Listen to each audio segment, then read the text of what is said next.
alam bekerja, kayak kita ngobrol ke alam semesta gitu ya. Saya yang tadinya memang cita-citanya jadi desainer ya, desainer beneran baju gitu, Oh ya, berbelok jadi desainer material nih. Iya, saya pakai baju merah, mobil saya jadi merah tanpa harus catnya ganti bisa. cat. Rata-rata saintis nih kurang gaul.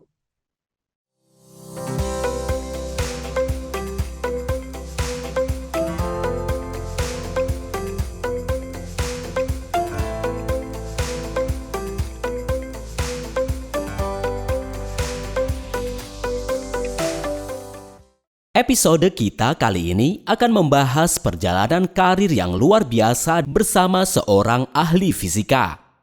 Beliau adalah Dr. Eng Kamelia Panatarani, MSI, atau yang akrab kita sapa Teh Kamel. Beliau bukan hanya guru besar fisika di FMIPA Unpad, tetapi juga Kepala Departemen Fisika Unpad. Teh Kamel atau Prof. Kamel memulai perjalanan akademisnya di Universitas Pajajaran, melanjutkan S2 di Institut Teknologi Bandung dan mendapatkan gelar doktor di Hiroshima University, Jepang. Beliau tidak hanya berfokus pada akademis. Sejak menjadi guru besar fisika di FMIPA Unpad pada tahun 2016 dan kemudian menjadi Kepala Departemen Fisika pada tahun 2021, Teh Kamel telah memimpin dengan dedikasi yang tinggi. Prof. Kamel juga aktif dalam organisasi profesi, menjadi anggota Physical Society of Indonesia dan Masyarakat Teknologi Serbuk Indonesia. Namun kesuksesan Prof. Kamel tidak hanya terletak pada dunia akademis. Beliau memiliki portofolio penelitian yang luar biasa.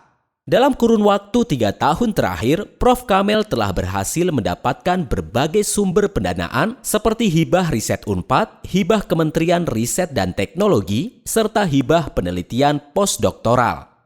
Beliau juga aktif dalam pengabdian kepada masyarakat dengan proyek-proyek seperti pengolahan limbah udang dan skalop, pemprosesan jagung, dan penerapan panel surya untuk mendukung pengembangan desa wisata. Selain itu, Prof. Kamel telah menghasilkan beragam publikasi ilmiah dan menjadi pembicara dalam berbagai seminar internasional, menunjukkan kontribusi luar biasa beliau dalam perkembangan ilmu pengetahuan. Di luar laboratorium dan ruang kuliah, Prof. Kamel juga meraih beberapa penghargaan, termasuk finalis dosen berprestasi nasional dan dosen berprestasi 1 di Universitas Pajajaran. Teh Kamel telah memberikan kontribusi yang luar biasa dalam dunia ilmu pengetahuan dan pendidikan.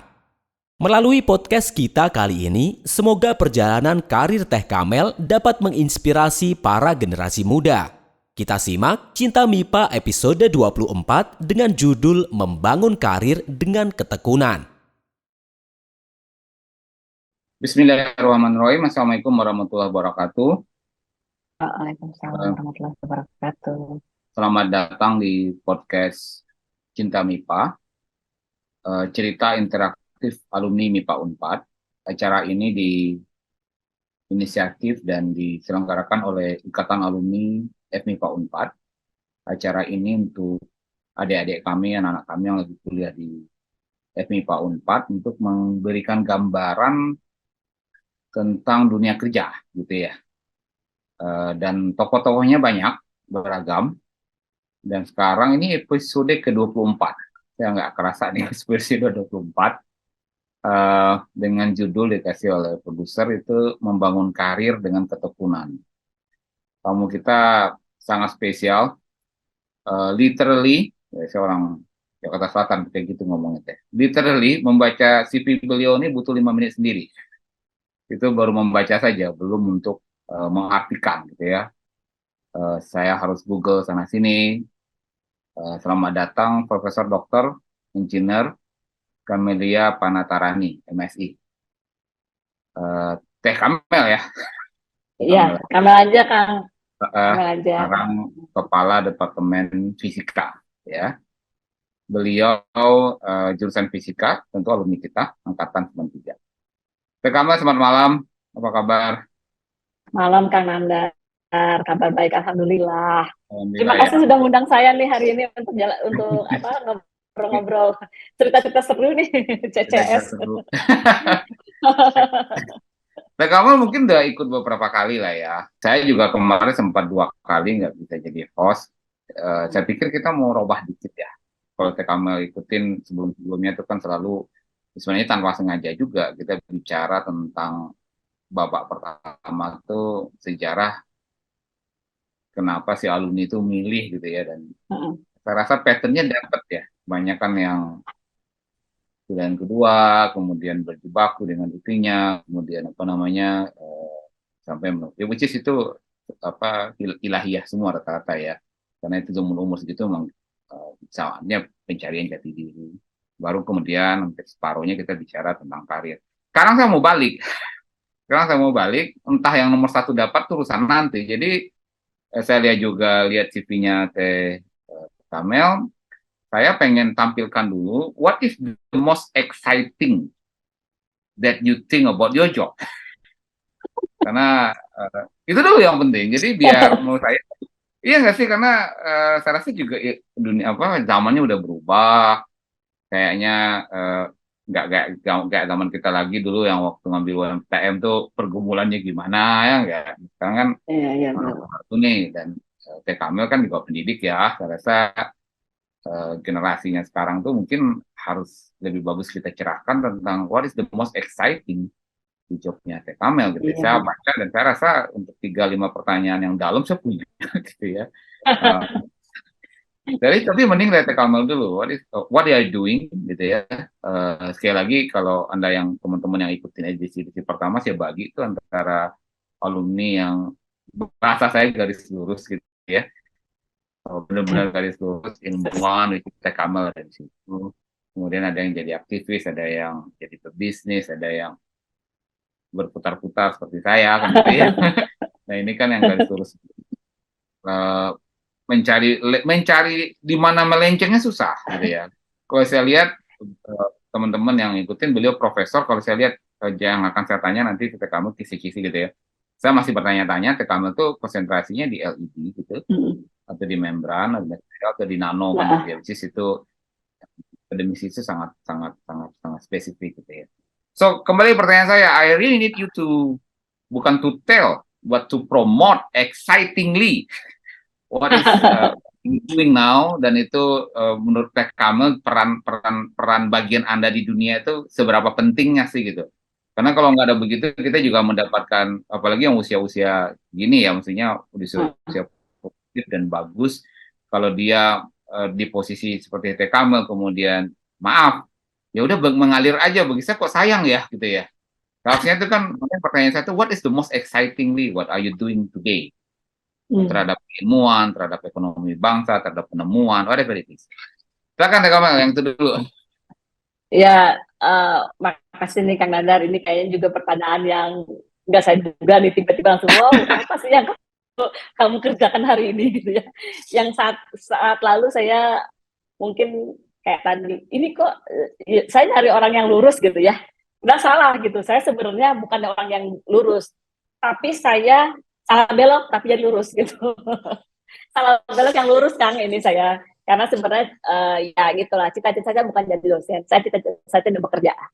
Itu cita saya, tapi kata memang sebenarnya mungkin ada jalan hidup yang bawa saya ke sini, dan itu karena lancar kayak jalan tol, maka saya terima ini jalan hidup saya, dan ternyata benar-benar exciting, sesuatu setiap hari ada yang baru. Jadi kerjaan ini saya pikir saya banyak belajar, walaupun sekarang mungkin orang lihat tuh saya jadi profesor, tapi saya masih tetap rasa saya tuh belajar. Jadi kalau di university nih enak nih, setiap semester itu saya setiap tahun itu akan ketemu dengan orang baru. Dan saya belajar juga dari generasi baru gitu ya. Sekarang kan generasi itu udah generasi, kalau dilihat zaman dulu saya nggak ada komputer gitu ya, sekarang ada gitu kan. Berarti saya belajar sama anak-anak yang sekarang. Gimana sekarang ada bahasa-bahasa baru gitu ya. Saya juga belajar dari mereka gitu. Yang mungkin kalau saya nggak gaul sama mereka, saya juga nggak akan bisa tahu gitu ya. Itu yang satu yang menurut saya itu sangat sangat membuat happy saya dan menyenangkannya kita bekerja di university ya. Terus juga setiap saat karena kita mainnya di alam semesta ya Kang ya. Jadi kita hidup di alam semesta. Semua yang saya pelajari itu adalah bagaimana kita berinteraksi dengan alam semesta. Jadi MIPA itu memang benar-benar asik gitu kan. Dulu mah saya nggak percaya, nggak tahu lah mau masuk bisa juga. Tapi ketika kita lihat bagaimana alam semesta bekerja, bagaimana mereka berbicara kepada kita, ya kita harus lihat gitu ya. Ternyata banyak sekali hal-hal yang belum kita tahu, dan akhirnya dengan mempelajari di MIPA itu baru tahu, oh begini ya alam bekerja. Kayak kita ngobrol ke alam semesta gitu ya. Ya keteraturan semuanya juga kita melihat hari itu. Jadi yang paling menyenangkan ya saya ketemu orang-orang muda terus ya. Jadi saya kayak muda terus. Padahal saya udah tua. Itu yang paling menyenangkan dan nggak bosen gitu. Karena ya bayang lah ketemu orang baru terus ya. Menyenangkan lah gitu. Itu dari sisi bagaimana saya kerja hari ini, dan mungkin anak-anak juga jadi kayak teman dengan saya gitu. Saya belajar dengan mereka. Jadi bukan mereka belajar, mungkin mutualisme lah, mereka belajar dari saya, apa pengalaman saya, cuma bedanya dari belajar lebih dulu daripada anak-anak gitu ya. Dan juga saya yang belajar dari mahasiswa juga nih. Beberapa mahasiswa ada masuk juga ke sini. Mahasiswa saya belajar dari mereka kan. Ya, pertanyaan Itulah mungkin. saya perdalam. Saya pengen banget Karma cerita tentang bidang ilmu yang ditekuninya. Karena saya lihat ini ada pemrosesan material, ada di membran. Saya lihat ada, koreksi kalau saya salah baca ya, tentang Oke. biomaterial, betul kan? Iya. Kemudian LED gitu ya. Fokusnya kamu tuh di mana di ilmu? Ya. Sebenarnya kalau saya sih fokusnya di cewek matre. Saya bener cewek matre. Material. Cewek matre Material. banget gitu. Jadi waktu S1 saya belajarnya, awal sekali saya senang matre itu ketika S1 saya belajar mengenai plastik yang bisa menghantarkan arus listrik kan. Awalnya itu. Jadi yang saya tahu itu kan, mana ada sih plastik bisa menghantarkan arus listrik gitu ya. Dan Tapi itu Nobel ternyata 2003 kalau nggak salah. ya itu kan pas ngeliat, dan saya waktu itu mensintesisnya seneng banget gitu ya. Pas tahun berapa ya, saya TA mungkin 98 lah. 98 itu ketika saya tahu bahwa apa yang saya bikin itu berhasil ya. Dulu juga nggak tahu ini berhasil apa enggak, baru tahu tuh dari setelah ada profesor dari Australia datang ke Unpad, terus ngeliat data saya, dia bilang ya ini berhasil gitu. Terus saya seneng banget gitu ya. Wih, asa mimpi gitu ya, bisa bikin polimer yang bisa menghantarkan arus listrik kan. Itu awal mula saya senang ke matre, dan ternyata kan awal mulanya kalau kita main arrangement atom gitu, dimain-mainin, kita bisa dapetin properti macam-macam gitu. Jadi akhirnya saya yang tadinya memang cita-citanya jadi desainer ya, desainer beneran baju gitu. Oh ya? Berbelok jadi desainer material nih. Iya. Jadi cita-cita itu ya sudah sekarang ya, ini mungkin maksud cita-cita saya gitu ya. Saya waktu itu di material awal S1 bikin polimer yang aktif, kemudian S2 saya pakai apa namanya material untuk pandu gelombang ya. Jadi kalau kalau kita lihat cahaya laser itu kalau biar tetap ada di satu material, di mana material yang kita buat ya kayak pandu gelombang, apa namanya, serat optik lah yang kayak gitu ya semacamnya. Kemudian S3 saya bermain dengan processing nanomaterial kan. Nah, dari processing yang saya buat dari S1 saya belajar processingnya di polimer, S3 saya processingnya di nanomaterial. Jadi sekarang apa sih yang enggak gitu bisa kita buat lah, kita rekayasa selama secara alamiah itu bisa terjadi gitu kan. Itu sih yang menurut saya asik banget gitu. Jadi main-mainin kan sekarang, kayak model sekarang ya.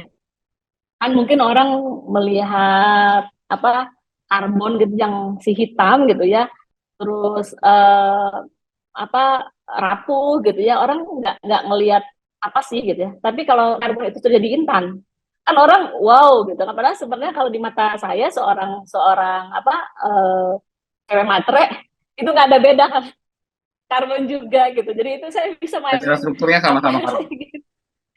Strukturnya karbon, apalagi sekarang ada gimana karbon bisa jadi satu layer di apa namanya secara alami, dia bisa apa namanya bisa stabil gitu, satu layer, jadi bikin grafen gitu ya, gimana konduktivitas kita bisa mainkan dengan mainin rantai, atau kita mainkan struktur kristal mau jadi apa gitu kan. Itu yang mungkin bikin asik main-main di sana gitu. Terus saya kasih doping jadi bercahaya luminescence gitu. Jadi ketika luminescence saya bisa jadi mainkan jadi LED emitting diode gitu ya.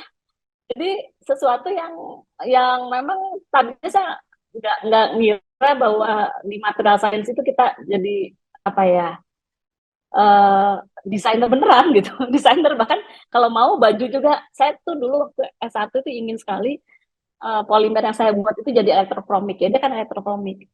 Jadi ketika dikasih Apa itu mungkin elektronik? elektrokromik itu dia warnanya bisa jadi berubah kalau kita kasih apa namanya, arus listrik yang berbeda gitu loh, energi listrik yang Ya, berbeda, maka warnanya bisa berbeda. Saya mikirnya gini, wah seandainya saya punya mobil gitu ya, mobil, maka mobil saya kalau itu pakai bahan elektrokromik tuh, saya pakai baju merah, mobil saya jadi merah tanpa harus catnya ganti bisa cat gitu. berubah-berubah. Gitu. Saya dulu waktu S1 saya mikir banget gitu ya.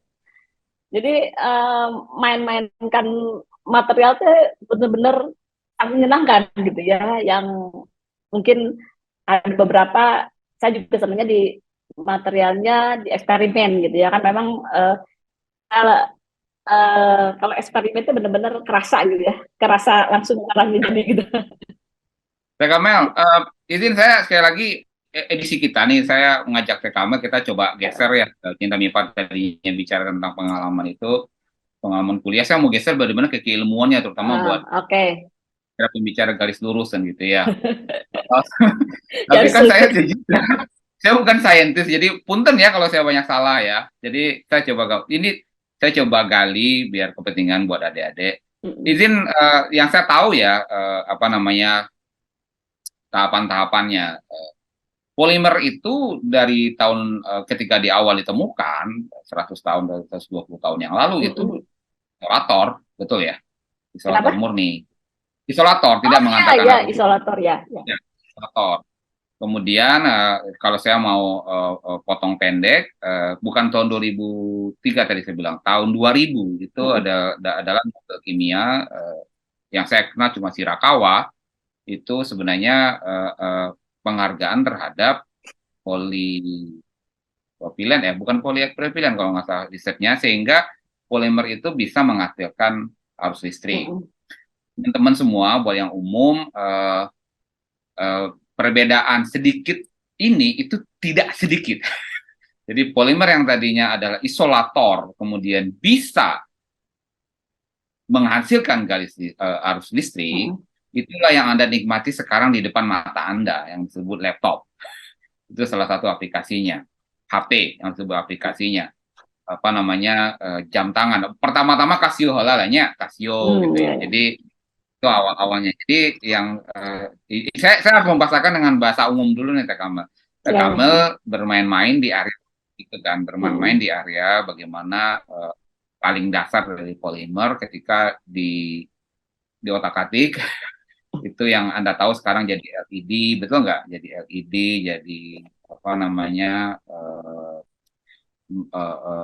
layar laptop Anda sekarang, layar HP Anda sekarang, betul ya Teh? Ya, macam-macam sih Kang. Ya, salah satunya ya memang itu zaman dulu nih, zaman 20 tahun yang lalu ketika Zaman dulu, saya zaman S1 dulu. ya, zaman Tapi dulu kan ya. buat anak-anak muda yang baru tahunya udah jadi aja, dia nggak sadar kalau Jadi. polimer ini zaman dahulu tuh nggak bisa menghasilkan arus listrik, makanya Anda butuh PV katoda.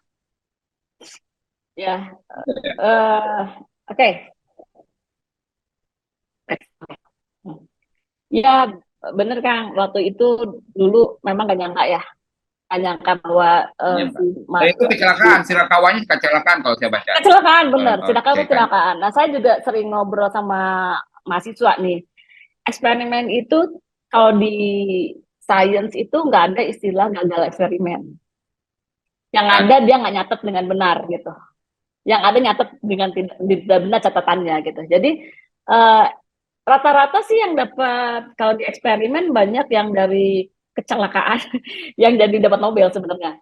Ya Shirakawa itu gitu. Kemudian ya ternyata kan awalnya mungkin ya awalnya kan apa sih kok jadi aneh gitu, pasti ini gagal, ini pasti apa, tapi kok berulang-ulang dan tetap akhirnya kan orang why-nya dicari ya, dasarnya ke sainsnya dicari, ternyata itu kan rantainya rangkap tunggal gitu, makanya dia jadi akhirnya Ya, elektron ya, bisa mengalir ya. Ya ya. sebenarnya kalau dilihat dari apa namanya penelitian yang saya lakukan sebenarnya bukan hanya polimer konduktif saja gitu ya, yang untuk led gitu, tapi saya di main led juga di fosfornya Kang, material Gimana yang ya? itu kalau fosfor juga saya main juga di fosfor itu Skornya? Ya, luminescence material gitu. Luminescence mesinnya. material itu jadi kalau akan lihat di lampu-lampu yang sekarang, bukan bukan light emitting diode yang sekarang ya, lampu kalau kita dulu neon gitu ya, neon-neon yang Ya, seperti itu, kan pinggirnya itu ya, dilapis itu dilapis apa partikel yang putih gitu ya. ya. Kan yang mengeluarkan cahayanya itu partikel putih loh. Partikelnya Nah, saya menghilangkan juga cahaya. saya bikin partikel-partikel itu juga kan. Saya mainkan gimana dia bisa diberi cahaya UV dia bisa menyala gitu. Termasuk kayak material-material yang kalau glowing in the dark gitu. Itu juga saya Ya, bikin Mbak. iya, iya. Dan itu sangat menyenangkan juga main-main, Sangat cuman menyenangkan. dikasih sangat menyenangkan saya main dikasih apa misalkan taruhlah saya punya ZNS, saya kasih dikit apa namanya red earth sedikit terus langsung nyala gitu kan, yang ya pemotor 1% aja bisa menjadikan sesuatu yang tadinya mungkin tidak bercahaya jadi bercahaya gitu kan, bahkan bisa kita mainkan warna-warni juga gitu, mainin lah band gapnya gitu, kalau kata orang fisika sih gitu, ayo mainkan band gapnya nanti cahayanya bisa warna-warni gitu kan, atau malah ukurannya kalau sekarang kalau kita saya main di nano, mainkanlah Apanya? ukurannya maka kita bisa dapat ukurannya. Kenapa? Ukuran apanya? Polimernya? Ukuran partikel enggak, ini kalau kita mainkan sedang partikel ya, kalau polimer itu saya yang kan saya mainnya di material science Kang, Ya, ya, jadi bukan hanya di polimer, ya, ya. bukannya di polimer dulu, polimer itu paling pertama kali saya senang di Oh, material science itu adalah polimer. Setelah saya masuk di dokter di Jepang, saya mainnya di powder di partikel ukurannya nano, jadi yang partikelnya kecil-kecil, kalau 1 meter dibagi semiliar gitu. Ukurannya ya, betul. kira-kira segitulah ya. Nah, saya mainin di situ. Kalau ukurannya saya kecilin, makin kecil itu warnanya bisa berubah. Karena jadi Oh, kalau warnanya bisa berubah, yang bisa warna tadinya merah misalkan jadi ke biru gitu. Itu juga sangat menyenangkan, efek-efek itu teh kalau ditekunin kadang suka lupa waktu. Jadi clubbing terus. ya, ya, ya. kalau orang Ya, kalau orang kelab itu kelab, kalau saya ke ke laboratorium. lab ya. Laboratorium. Laboratorium. Kalau Ya, ini sorry saya bacakan dengan bahasa umum ya, Teh, ya. Jadi apa namanya? Ini ilmu dasar banget. Dan kenapa seorang Profesor Karma tuh ngomong ini di otak-atik ke sini jadi berubah, memang itu ilmu dalam ya, MIPA beda dengan ilmu dalam teknik yang arahnya tuh ke arah teknik tuh ke arah duplikasi volume ya, kemudian ke volume lah, ke big quantity. Tapi kalau di MIPA itu arahnya ke changing. Anda tambah robah sedikit itu akan berubah warna segala macam, itu sangat fundamental. Satu, kemudian yang izin saya sampaikan dulu buat audiens kita, Teh. Banyak kalau Anda baca di desain itu banyak kecelakaan. Kalau Anda beragama kembalilah, kenapa kecelakaan yang dipilih beliau? Itu namanya agama sebenarnya ilham, bukan kecelakaan. Jadi Allah dan kita apa namanya memberikan kita masukan dengan cara seperti itu. Masa ya kecelakaannya, nah kecelakaannya ke Teh Karmel bukan ke saya kan gitu ya. Kan saya yang jadi penemu kan gitu ya. Itu juga ya, benar ya. benar gak kalau disebut kecelakaan ya Teh ya. Kenapa Benar. aku jatuh itu ke hidungnya Newton bukan ke si Didi gitu loh. Itu bukan Benar kecelakaan ya. sebenarnya. Itu cara apa mereward seorang yang bekerja keras sebenarnya. Kalau kita kembali agama, cara Allah mereward orang-orang yang sudah bekerja keras, kemudian mungkin dia nggak buntu segala macam ya dikasih gitu. Kalau saya melihatnya begitu, Teh. Itu it's not a random accident at all. Ya. Itu namanya udah di reward atau dikasih oleh yang di atas gitu. Di situ yang saya lihatnya. Sekarang saya kembali saya dalamnya. Teh karena saya mau lihat please sampaikan imajinasi Anda gitu ya. Kalau apa yang bisa dilakukan oleh penerus, misalnya oleh Teh Kamel terhadap ini dan harusnya itu kemana gitu. Karena dulu saya juga ikutin dikit-dikit. Kan apa saya sendiri sama Profesor Cynthia Mm, di ITB. mm, Beliau pada waktu bersamaan Shirakawa lakukan di Jepang, beliau lakukan di Prancis. Saya sempat bercanda, Ibu kalau Ibu di Prancis Ibu dapat Nobel lah tuh gitu. Kan Shirakawa juga apa namanya gerakan kan gitu ya. Pertanyaan saya pengen Teh karena agak maju dikit apa namanya riset-riset seperti apa yang bisa kita lakukan, adik-adik bisa lakukan, dosen pertama sehingga itu bermanfaat secara penemuan-penemuan bangsa ya, betul nggak? Karena mm, ini kita lihat itu kan PKM itu melakukan riset in front loh ya, di depan banget ya. Jadi mm. perubahan-perubahannya sangat sangat fundamental gitu ya. Kemudian ya sekali lagi saya bahasa umum dulu. Anda kalau lihat film-film science fiction, Mm-mm.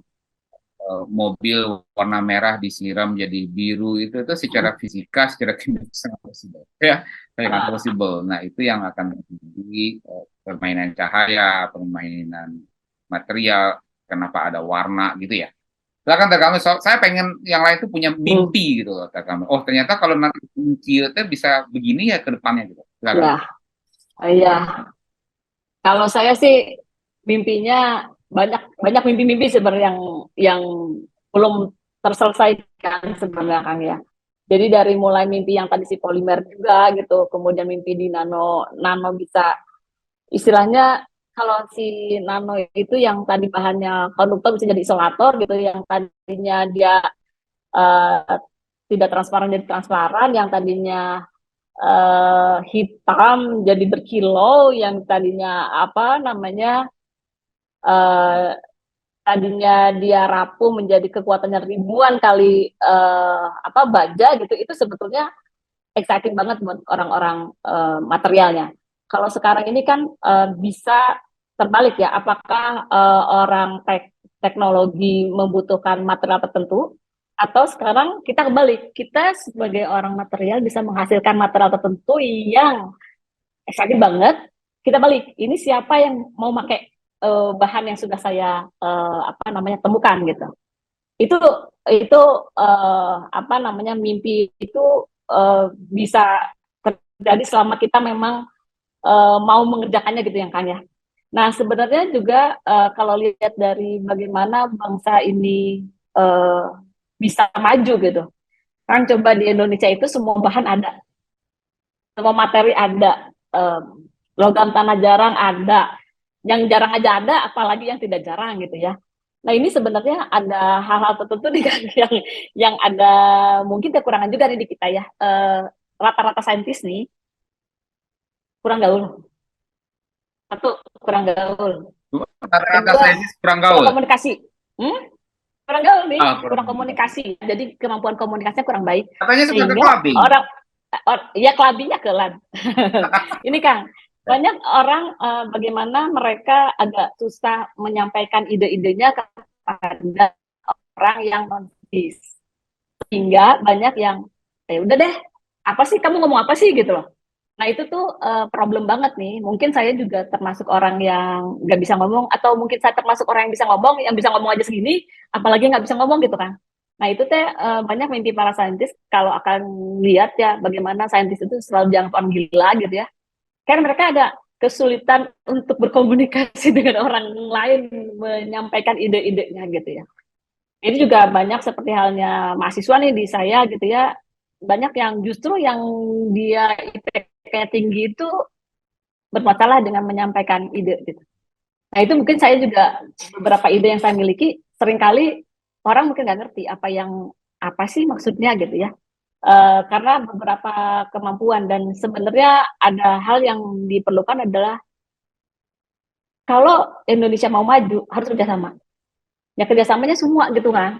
Kerjasama itu dari mulai kalau kita ya, saya waktu ke MIT saya lihat gimana orang-orang belajar di MIT kan. Dari orang sosial, orang ekonomi itu Ya, dia harus belajar fisika, ya. belajar sains gitu. Kalau di Orang kita kan jangan enggak. jangan pikir MIT nggak ada sosialnya.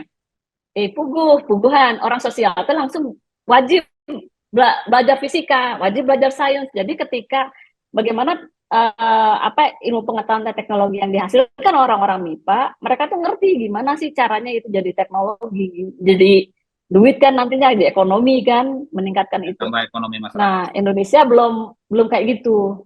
Ini saya Masih juga terkotak-kotak. sangat terkotak-kotak. Apalagi kita kan misalkan taruhlah zaman prodi itu di kotak-kotak, seolah-olah misalkan saya orang fisika, maka kalau nggak belajar fisika udah seolah-olah kamu salah bekerja gitu. Padahal sebenarnya kayak namanya sains itu bukan hanya fisika kan, saya juga harus belajar yang lain gitu. Fisika itu ada irisan juga dengan biologi, fisika, dengan kimia fisik gitu. Nah itu kotak-kotak itulah yang membuat kita jadi tidak tidak bisa kerjasama gitu. Nah ini mimpi saya itu bagaimana orang-orang bisa bekerja sama dengan memanfaatkan sumber daya yang ada kan. Orang-orang di Indonesia pinter-pinter semuanya. Kalau menurut saya nggak ada yang bodoh di Indonesia itu. Cuman karena mungkin kurang gaul atau memang apa namanya kurang menghargai juga hasil orang lain gitu ya. Biasanya lebih senang mencela nih. Nah itu yang apa ya yang membuat kita jadi tidak maju gitu. Ya, betul. Dan Sangat terkotak-kotak sebenarnya, dan sangat merasa terkatak dalam tempurung itu, ya tempurung itu kotaknya dia sendiri. benar. Membuat kotak sendiri gitu. Membuat kotak sendiri gitu. Dan seolah-olah itu bukan bidang saya, maka saya nggak mau. Jadi mencoba hal baru juga kadang bikin jadi langkahnya terganggu ya. Kayak misalkan ketika terus sebenarnya kan permintaan tuh kadang-kadang riset itu jangan hanya sekedar jadi paper gitu ya, dimana itu sudah meningkatkan tingkat kesiapan teknologi sampai di mana. Ketika meningkatkan itu, otomatis kita harus kerjasama dengan orang ekonomi dong, gitu. Dengan sosial dong. Gitu. Tapi banyak sekali yang ngerasa sangat kepemilikan dari temuannya itu sangat tinggi, akhirnya dia nggak mau lepas gitu temuannya tuh gitu kan, misalkan Dan dia apakah mau jadi hidungnya. ya iya misalkan gini, kalau apakah ketika itu menjadi suatu bisnis tertentu, apakah misalkan saya dari orang saintis bisa memimpin bisnis, yang enggak lah, yang ada hancur.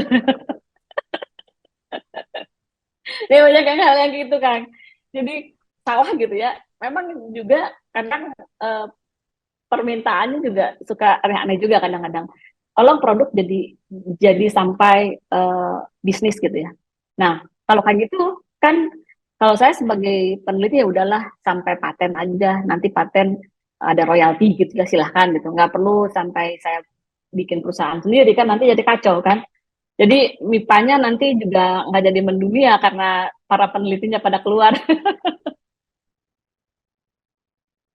Ya Ini mimpinya sih sesuatu mimpinya sih sesuatu sebenarnya hasil penelitian itu bisa digunakan kan untuk apa merah putih ya, karena emang kita tuh kayaknya kok hal-hal kecil aja import gitu, padahal kita sendiri bisa bikin. Tapi ketika dihitung-hitung pasti lebih memilih untuk ngambil barang import karena dari situ dapat berapa persen gitu ya.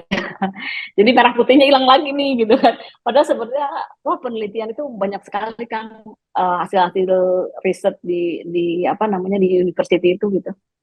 Itu mimpinya bisa benar bisa kayak di universitas lain ya di luar negeri, bisa kayak Gatorade, bisa jadi apa namanya jadi di publik menggunakan gitu. Hal yang kayak itu mimpi kami di universitas gitu sebenarnya, mimpi para peneliti gitu.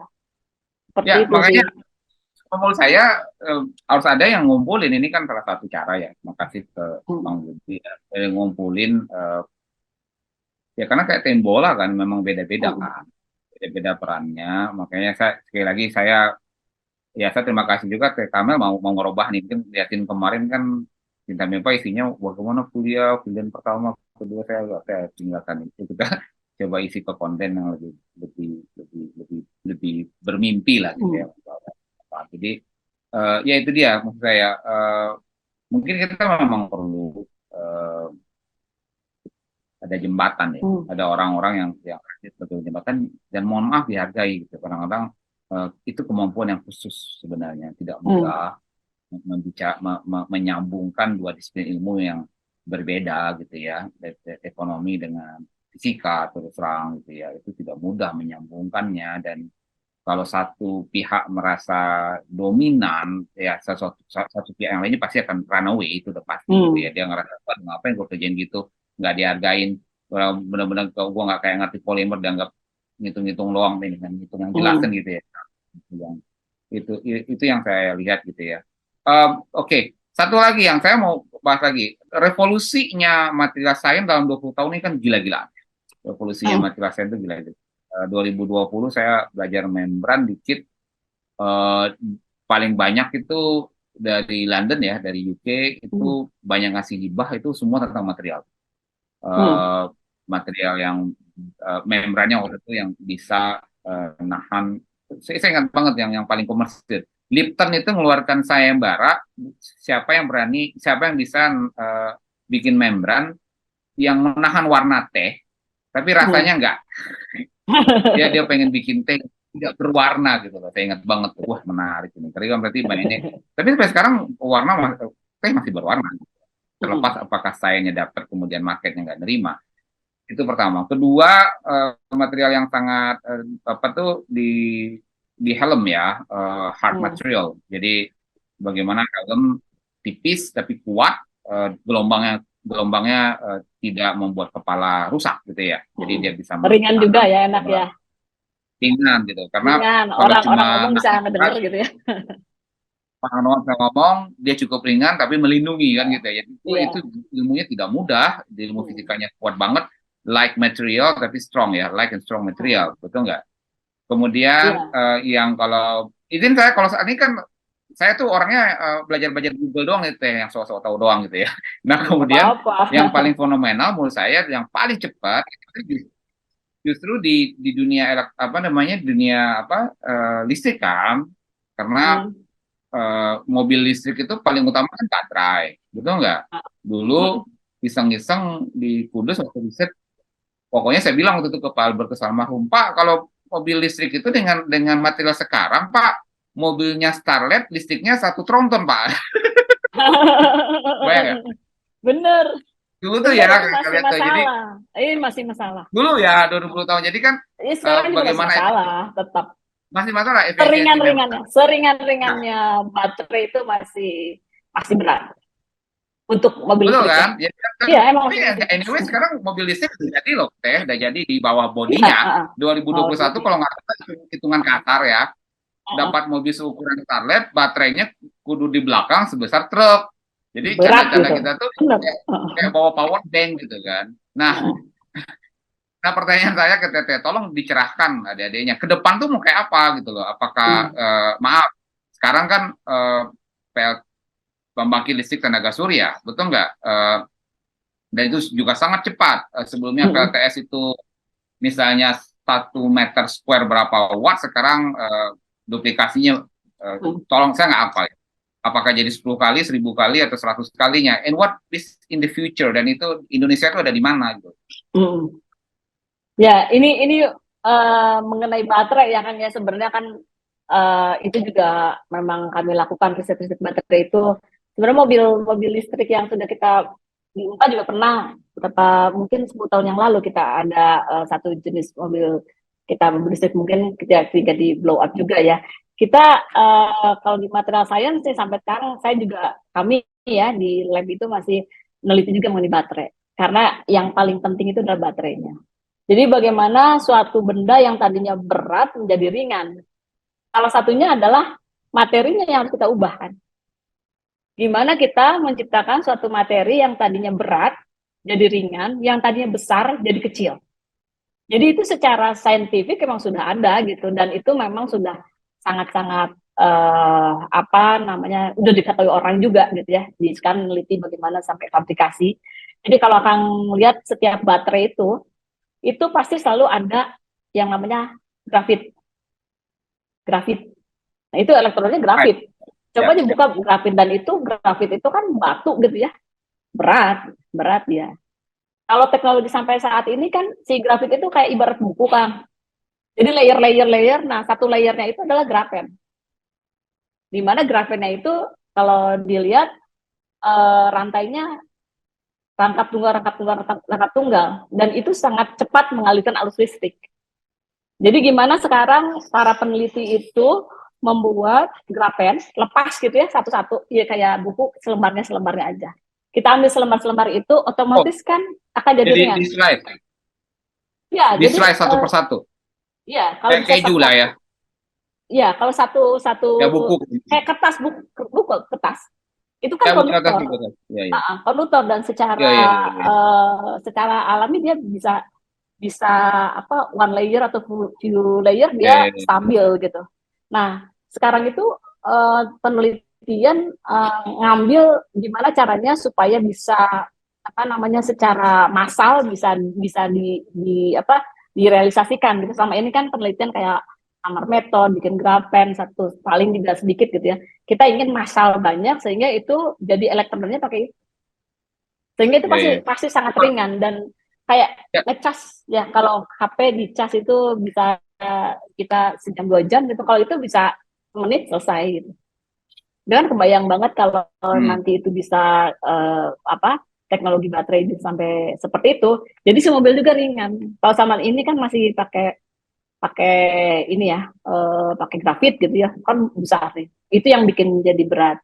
Nah, kemudian juga ada kan nih jaga rame-rame nikel nih, Kang. Nikel gitu. Wah, Indonesia rekornya banyak gitu ya.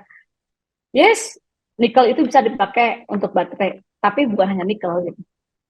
Dan banyaknya mah grafit, bukan nikel. Nikelnya mah sedikit gitu.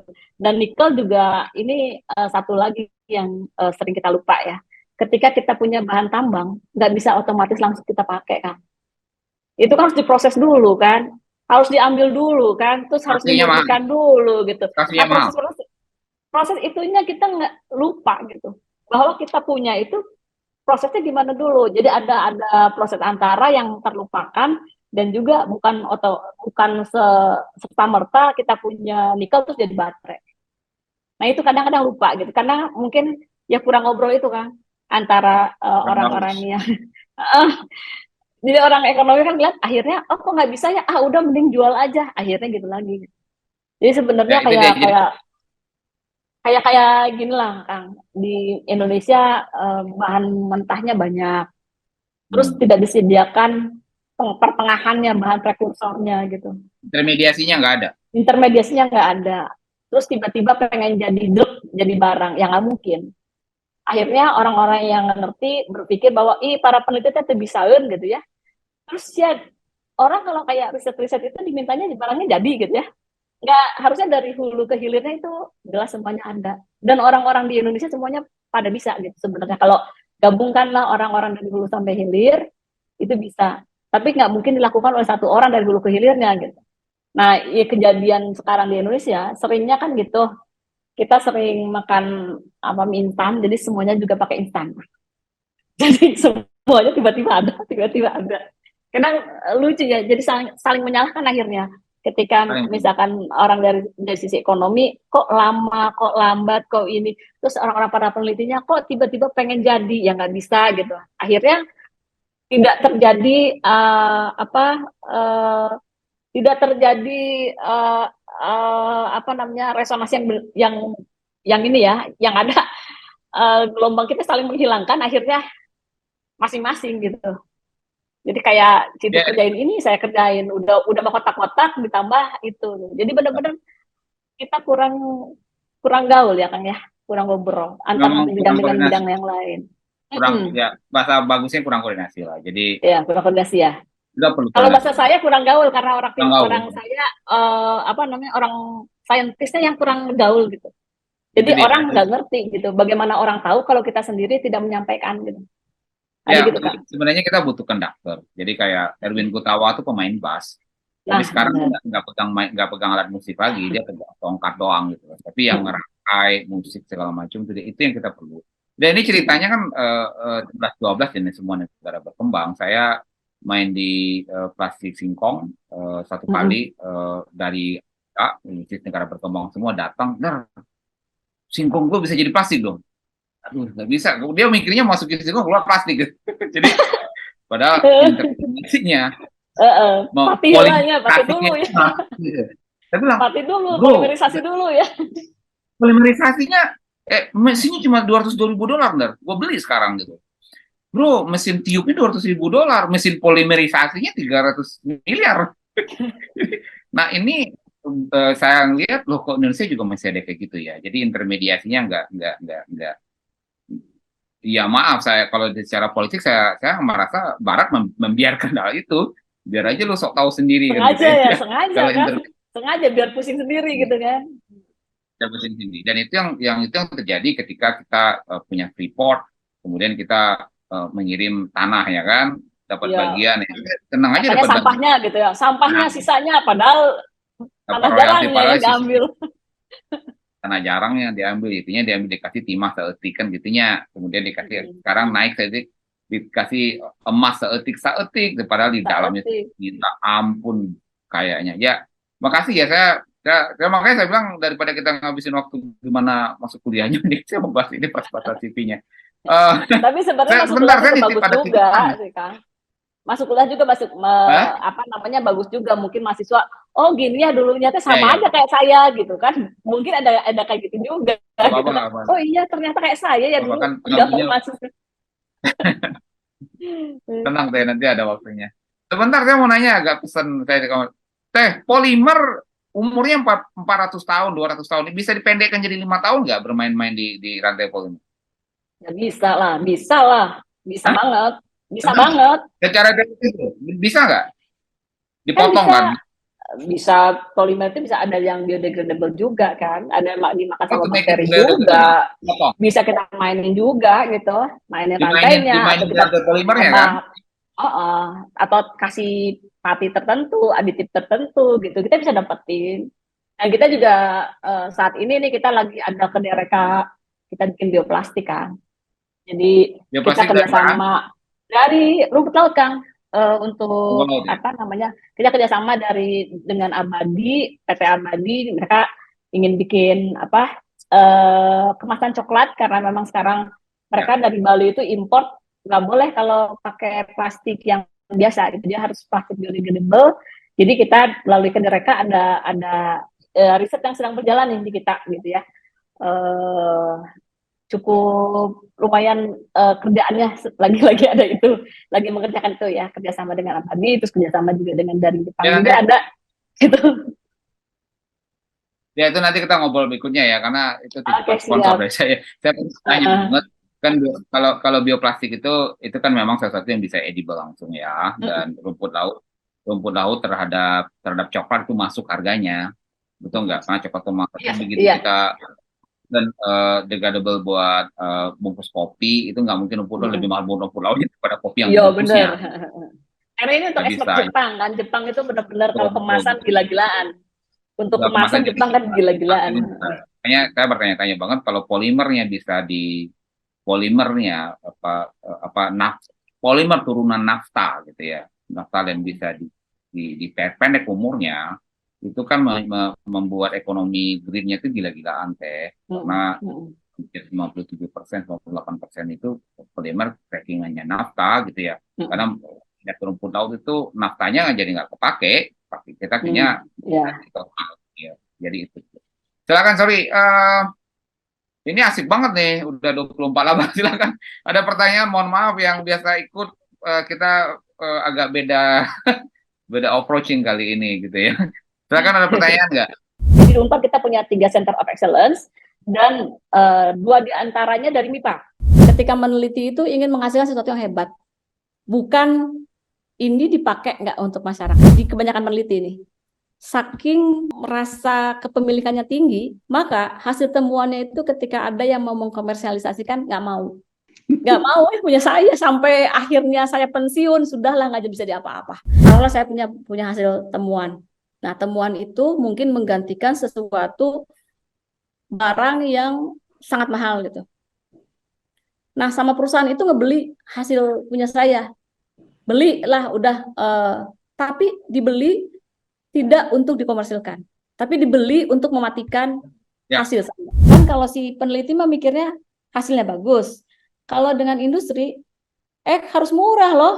nggak usah yang terbaik. Bayangkan punya baterai yang bisa 20 tahun itu kuat.